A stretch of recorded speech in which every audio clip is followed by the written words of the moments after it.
Welcome to social post. నేను మీ మాధురి. ఈ రోజు మనతో పాటు ఉన్నారు తోడు నీడ ఫౌండర్ రాజేశ్వరి గారు. నమస్తే అమ్మా. నమస్తే అమ్మా. అమ్మా, పెళ్లిలో ఒక పెళ్లి చేసుకొని ఒక రిలేషన్షిప్ లో ఉన్నప్పటికి కూడా ఇంటి దారి ఎందుకు పడుతున్నారు, అమ్మాయిలైనా అబ్బాయిలైనా?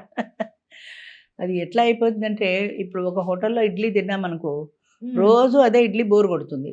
అవునా? ఇంట్లో టిఫిన్ చేసుకున్నా సరే రోజు ఇడ్లీయే చేసుకోలేం కదా, అబ్బా నిన్నే కదా ఇడ్లీ తిన్నా, ఇవాళ దోశ వేసుకోవచ్చు కదా అనిపిస్తుంది. బజార్కి వెళ్ళి ఒక చీర కొనుక్కోవాలంటే, బా రెడ్ చీర నాకు ఉంది కదా, ఈసారి కలర్ చేంజ్ చేసి వేరే కలర్ కొనుక్కుందాం అనిపిస్తుంది.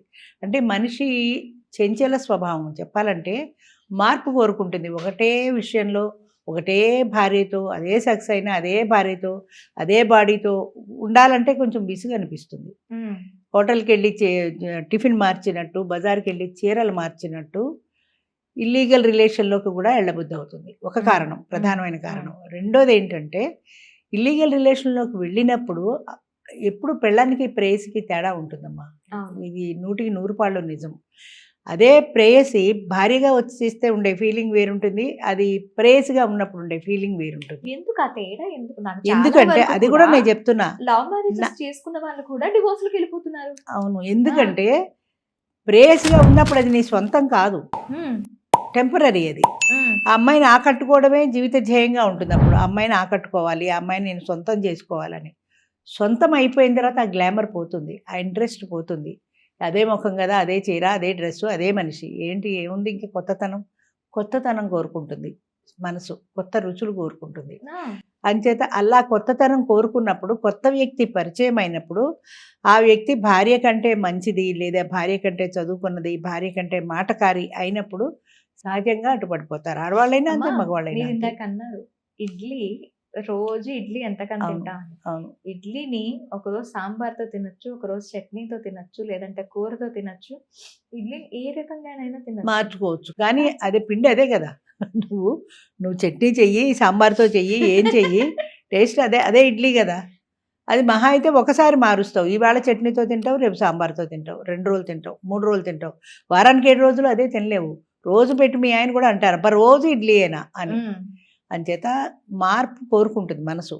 దానికి ఇదివరకు కంట్రోల్ ఉండేది, అలా వెళ్ళకూడదు, అది తప్పు, అది పాపం అన్న ఫీలింగ్ ఉండేది. ఇప్పుడు తప్పు, పాపం, సింగినాదం, జీలకర్ర ఏమీ లేవు. నా మనసుకు అది కోరుకుంది, అది బాగుంది, వాడు నాతో మాట్లాడితే బాగుంది, వాడితో నేను టైం గడిపినప్పుడు నాకు బాగుంది అని అనిపిస్తుంది వీళ్ళకి. అలా అనిపించినప్పుడు ఇదివరకు ఏంటంటే ఒక క్యారెక్టర్ అనేది ఉండేది. మనం ఇప్పుడు పుస్తకాల్లో మాత్రమే చదువుకుంటున్నాం. అది క్యారెక్టరు దాటి, ఈ గీత దాటి నేను భర్తతో కాకుండా వేరే పరపురుషుడితో వెడితే అది తప్పు, పాపం అన్న ఫీలింగ్ ఉండేది, పాపభీతి ఉండేది. ఇప్పుడు పాపం, గీపం, సింగినాదం ఎప్పుడో పోయినాయి అవన్నీ. అంచేత వాడు నా భర్త కంటే బాగా మాట్లాడుతున్నాడు, వాడు నేను ఏ చీర కట్టుకున్నా అది ఎంత బాగుందో అని మెచ్చుకుంటాడు. దిక్మాల వాడు రోజు ఏం మెచ్చుకుంటాడు, రోజు కనపడే పెళ్ళామే కదా. అంచేత వాడికి ఏం పెద్ద తేడా పడదు ఎప్పుడు, వాడు మెచ్చుకుంటున్నాడు కదా నన్ను. అంచేత ఆ మెప్పుకి లేదా వాడు చెప్పే కబుర్లకి పడిపోతారు ఆడవాళ్ళు. మగవాళ్ళు ఏంటంటే, ఇంట్లో భార్య ఉందనుకో, ముఖ్యంగా ఆడవాళ్ళకు కూడా నేను ఇదే చెప్తాను, పొగడరు కాదు, ఈమె కూడా సగం కారణం. ఆయన ఆఫీస్ నుంచి వచ్చేటప్పటికి ఈవిడ మంచిగా ముస్తాబై ఉండదు, కొంగు దవ్వుకొని గిన్నెలు తోముకుంటున్నావు, పిల్లలకి హోంవర్క్ చేయించుకుంటున్నావు, లేకపోతే 2 పిల్లల్ని తిట్టి ఇంటికి వచ్చేటికి బీభత్సమైన వాతావరణం ఉంటుంది తప్ప ప్రశాంతమైన వాతావరణం ఉండదు. నువ్వు చక్కగా సాయంత్రం అయ్యేవాడికి మంచి చీర కట్టుకుని ముస్తాబయ్యి ఆయనకి డోర్ తీసి వెల్కమ్ చెప్పు. ఎంతమంది ఆడవాళ్ళు చెప్తున్నారు చెప్పలాగా? భార్యలు అయిపోయిన తర్వాత వీళ్ళు కూడా భార్యలు అయిపోయాక నేను భార్యను అయిపోయాను, నాకు రైట్ వచ్చేసింది, నా పోస్ట్ పర్మనెంట్ అన్న ఫీలింగ్లో ఉంటారు వీళ్ళు. ఇదే భార్య ప్రేయస్గా ఉన్నప్పుడు ఆయన్ని కలవాలి, డిన్నర్కి వెళ్ళాలి అన్నప్పుడు మంచిగా తయారై హోటల్కి వెళ్ళేది డిన్నర్కి. మరి అదే తయారు ఎందుకు ఉండట్లా? రోజు ఆఫీస్ నుంచి వచ్చే మూడుకి స్పెషల్గా ఏం తయారవుతాం అని అనిపిస్తుంది. అంచేత ప్రేయసి వేరు, పెళ్ళాం వేరు, ప్రియుడు వేరు, భర్త వేరు. అంచేత అదే వాడు ప్రియుడిగా ఉన్నప్పుడు అప్పుడప్పుడు కలవడానికి వెళ్ళినప్పుడు మంచిగా ముస్తాబయ్యి ఆయన అట్రాక్ట్ చేసే ప్రయత్నంలో ఉండేది. ఇప్పుడు అట్రాక్ట్ చేయాల్సిన అవసరం లేదు, పోస్ట్ పర్మనెంట్ అయిపోయింది కదా, వాడు మొగుడు నేను పెళ్ళాము. అంచేత ఆయన ఇంటికి వచ్చేటప్పటికి కొంగు దొప్పుకుని చెవటలు కారుకుంటూ ఏదో హడావిడిలో ఉంటుంది తప్ప ఆయనకి ప్రశాంతత, అంటే ఇంటి వాతావరణం చూస్తే ఒక రకమైన ప్రశాంతత, అమ్మయ్య అన్న రిలీఫ్ రాదు భర్తకు. అంచేత అలాంటి ప్రయత్నం భార్య కూడా చెయ్యాలి. భర్తను ఆకట్టుకునే ప్రయత్నం ఎన్నేళ్ళు వచ్చినా వాడిని ఆకట్టుకునే ప్రయత్నం చేస్తూనే ఉండాలి. ఏ ఏజ్లో అయినా, ఏ ఏజ్ అయినా అంతే. 60 ఏళ్ళు, 70 ఏళ్ళు, 80 ఏళ్ళు వచ్చినా కూడా అంతే. మీ మధ్య లేకపోవచ్చు, కానీ వాడికి నువ్వు ప్లెజెంట్గా కనబడితే ఒక వాతావరణం బాగుంటుంది కదా, హ్యాపీగా ఫీల్ అవుతాడు కదా. ఆ హ్యాపీగా ఫీల్ అయినప్పుడు మీరిద్దరు కూర్చుని హ్యాపీగా మాట్లాడుకోగలుగుతారు కదా. నువ్వు గిన్నెలు దడా దడా చప్పుడు చేసేస్తూ ఆయన పోయి టీవీలో కూర్చుని టీవీ సీరియల్ చూస్తూ ఏం కలిసి వస్తుంది. అంతకంటే బయట నుంచి రాగానే ఒక 10 నిమిషాలు ఆయన కోసం స్పేర్ చేయి. ఆ 10 నిమిషాలు కూర్చొని మాట్లాడుకోండి. తర్వాత నువ్వు వంట చేసుకో, ఆయన టీవీ సీరియల్ చూసుకుంటాడు, అది వేరు. కానీ మీరు మాట్లాడుకునే ఈ 10 నిమిషాలు అన్నది చాలా ఇంపార్టెంట్. ఆ 10 నిమిషాల టైమే ఆడవాళ్ళు ఇవ్వరు. ఇలా ముస్తాబాయి కూర్చోడానికి నేను ఏమైనా సాందానా సంసారాన్ని కానీ అంటారు, అదొక డైలాగు. నేను ఏమైనా సానినా అంటే నేను ఏమైనా ప్రాస్టిట్యూట్నా ముస్తాబాయి ఎదురెళ్ళడానికి? నేను సంసారిని. సంసారైనంత మాత్రాన భర్తకి అట్రాక్షన్గా కనపడకూడదని రూల్ లేదు కదా.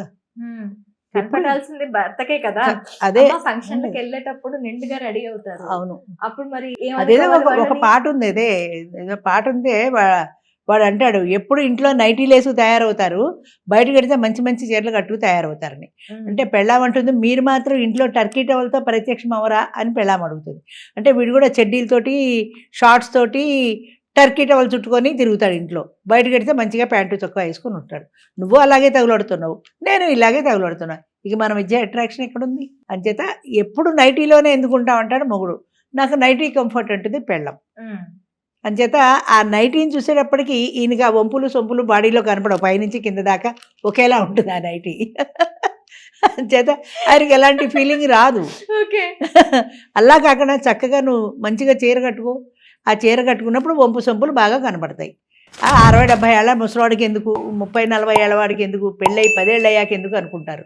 పెళ్ళి అయినా అవ్వకపోయినా కూడా నువ్వు అవతల వ్యక్తిని ఆకర్షించాల్సిందే. భర్త అయినా సరే, ప్రియుడైనా సరే, ఎవరైనా సరే. కానీ ప్రియుడైతే ఆకర్షణకి ఉండాలి అని కోరుకుంటారు, కానీ భర్త అయితే కోరుకోరు. భర్త అయితే కోరుకోకపోతే వాడు పక్క టేస్ట్కి వెళ్ళిపోతాడు. అంచేత ఎవరైనా సరే ఎదర వ్యక్తిని ఆకర్షించే ప్రయత్నం భార్య అయినా, ప్రియురాలైనా, భర్త అయినా, ప్రియుడైనా ఎప్పుడూ చేయాల్సిందే. స్రవంతి అని మల్లాది కృష్ణమూర్తి గారు రాశారు ఒక నవల. ఆ నవలలో భార్య ఆయన దగ్గరికి వస్తే ఉల్లిపాయల వాసన కొడుతుంటుంది చీర. సాయంత్రం వంట చేస్తుంది కదా, మరి ఉల్లిపాయలు కోసి ఏదో తాలింపు వేసింది, ఫ్రై చేసింది, ఆయనకి పెట్టింది, అదే చీరతో బెడ్రూమ్లోకి వచ్చింది. ఆయనకు ఒక అమ్మాయి పరిచయం అవుతుంది.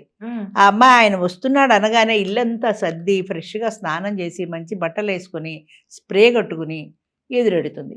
ఆయన అట్రాక్షన్ ఎటుంటుంది? అటుంటుందా ఇటుంటుందా? అమ్మా, ఆ వంట చేసిన ఉల్లిపాయలు కోసింది నీకోసమే కదా. నీకోసం అన్నంత మాత్రం ఉల్లిపాయ వాసన భరించాలని లేదుగా. ఉల్లిపాయలు కోసినంత వరకు కోసావు, తర్వాత నువ్వు చీర మార్చుకు రావచ్చు కదా. రాత్రి 10 అయ్యాక చీర మార్చుకునే బూపు ఉండదు కదా. ఇల్లు సర్దుకొని ఆయనకి భోజనం పెట్టి వంటగది సర్దుకొని ఇవన్నీ అయ్యాక శరీరం విశ్రాంతి కోరుకుంటుంది. ఇప్పుడు ఏదైతే సెంటు కొట్టుకొని వచ్చిన అమ్మాయి నువ్వు పదే పోతే రోజు సెంటు ఎందుకు కొట్టుకొని వస్తుంది దగ్గర? అప్పుడు కొట్టుకోదేమో, కానీ ఇప్పుడు కొట్టుకుంటోంది కదా. అదే రేపు అన్నదాని గురించి ఆలోచించడు. ఇవాళ అన్నదా, ఇవాళ దీని దగ్గర ఉల్లిపాయ కంపు కొడుతుంది, దాని దగ్గర మంచి సెంటు వాసన వస్తుంది. రెండింటికి కంపారిజన్ ఈ రోజే కదా, రేపటి సంగతి రేపు. ఇవాళ బాగానే ఉంది కదా, సహజంగా అట్రాక్ట్ అవుతాడు కదా. అంచేత నువ్వు సాయంత్రం వచ్చేప్పటికి స్నానం చేసి, లేదా నువ్వు ఆ నైటీలో ఏదో తీసేసి, ఆ డ్రెస్ తీసేసి, ఆ కూర అయిపోయిన తర్వాత నువ్వు ఫ్రెష్గా బెడ్రూమ్లోకి వచ్చేప్పుడు మంచి బట్టలు వేసుకుని రా. రాత్రిపూట 10 గంటలకి నేనేమన్నా సంసారనా, సాందానా, ప్రాస్టిట్యూట్నా అని అడుగుతారు. మరి కరెక్టే, వాళ్ళ మాట కాదనడానికి వీల్లేదు. సంసారి అనగానే కొన్ని లక్షణాలు ఉన్నాయని అనుకుంటారు, కొంత రైట్ ఉంది అనుకుంటారు. కానీ సంసారి అనగానే నీకు లక్షణము రైటే కాదు, అవతల వ్యక్తిని అట్రాక్ట్ చేసుకోవాల్సిన అవసరం కూడా ఉంది, అది మర్చిపోకూడదు. నీకోసం పోని ఆ ఉల్లిపాయలు కంపు కొట్టుకుంటూ నిద్రపోయే కంటే మంచిగా ఫ్రెష్గా చీర మార్చుకుని పడుకో, ప్రశాంతంగా నిద్రపడుతుంది. అదే ఆలోచించరు ఆడవాళ్ళు. అంటే మగవాళ్ళ తరఫున నేను వాదించడం కాదు, సహజంగా జరిగేది చెప్తున్నా. అంతే ఎప్పుడైతే ఆ అట్రాక్షన్ వాళ్ళకి వేరే దాని మీదకి వెళ్ళిపోయిందో అటు వండుతారు. అలాగే ఆడవాళ్ళు కూడా, నా మొగుడు ఎప్పుడు పొగడ్డు, నువ్వు ఎప్పుడు నైటీలో కనబడితే ఏం పొగుడతాడు, అంచేత వాడైతే ఎంత బాగా పొగుడుతాడు నన్ను, వాడైతే ఎంత బాగా మాట్లాడతాడు, ఆఫీస్కి వెళ్తే నీకోసమే ఎదురు చూస్తున్నాను నేనంటాడు అని ఆఫీసులో ఉన్న కొలీగ్తో పరిచయం అవుతుంది. ఆ పరిచయం ప్రేమగా మారుతుంది. ఆ ప్రేమ ఇల్లీగల్ రిలేషన్లోకి దారితీస్తుంది. పరిచయం ప్రేమతో ఆగిపోదు బండి, అక్కడ దాకా ఆగిపోతే అదొక రకం, కానీ ఆగదు కదా, ఇల్లీగల్ రిలేషన్లోకి వెళ్ళిపోతుంది. కొన్నాళ్ళు పోయిన తర్వాత వాడి మీద ప్రేమ ఎక్కువ అవుతుంది, భర్త మీద ప్రేమ తగ్గిపోతుంది, వీడిని అవాయిడ్ చేయడం మొదలెడుతుంది. ఈ ఎన్నాళ్ళు ఇలా అవాయిడ్ చేస్తాం, వీడిని పర్మనెంట్గా తీసేస్తే పోతుంది కదా అనిపిస్తుంది. ఇద్దరు కలిసి వాడిని చంపేయాలని చూస్తారు. చంపేసి సక్సెస్ అయిన వాళ్ళు ఉన్నారు, చంపేసి దొరికిపోయిన వాళ్ళు ఉన్నారు. ఓకే. ఆ చంపేసిన ముందు ఆలోచన రాదు, వీడు చచ్చిపోతే రేపొద్దున నేను జైలుకి వెళ్తే జీవితాంతం వాడు ఉండడు వీడు ఉండడు ఇద్దరు పోతారు కదా అనిపించదు. అప్పుడు వీడు పోతే వాడితో ఆనందంగా ఉండొచ్చు కదా అని అనిపిస్తుంది. ఉండొచ్చు ఎప్పుడు నువ్వు బతికి బాగుంటే, ఈలోగా నువ్వు కేసులో చిక్కుకుంటే తీసుకెళ్ళి జైల్లో పడేస్తారు కదా. ఆ ఆలోచన రాదు అప్పుడు. వాడితో గడిపే ఆనందకరమైన జీవితమే గుర్తొస్తుంది కానీ జైల్లో చెప్పుకుంటూ తినాలని గుర్తురాదు. అంచేత ఎంతసేపు కూడా అది ఇది పర్మనెంట్ పోస్టు నాకు ఎదురు లేదు అని అనుకునే రోజులు కావివి. ఒకప్పుడు భార్య అంటే పర్మనెంట్ పోస్టు, ఇప్పుడు కూడా భార్య అంటే పర్మనెంట్ పోస్టు. ఎప్పటి వరకు నువ్వు వాడిని అట్రాక్ట్ చేసినంత వరకు, లేదంటే వాడు శుచి శుభ్రంగా ఉండదు, నాకు ఇంటికి వచ్చేటికి బోర్ కొడుతుంది, నాకు వద్దని వాడు విడాకులు ఇచ్చేస్తాడు. ఇది మరీ మంచిది, విడాకులు ఇచ్చే నేను కూడా హాయిగా ఇంకోటి చేసుకుంటా. మంచి మ్యూచువల్ అండర్స్టాండింగ్ ఇలాంటి విషయాల్లో. విడాకులు ఇచ్చేసుకుని ఈ దాన్ని ఏం చేసుకుంటాడు, ఆవిడ దాన్ని ఆవిడ చేసుకుంటుంది. పడుతుందా లేదా తర్వాత సంగతి, పడకపోతే ఇంకోళ్ళు. Thank you.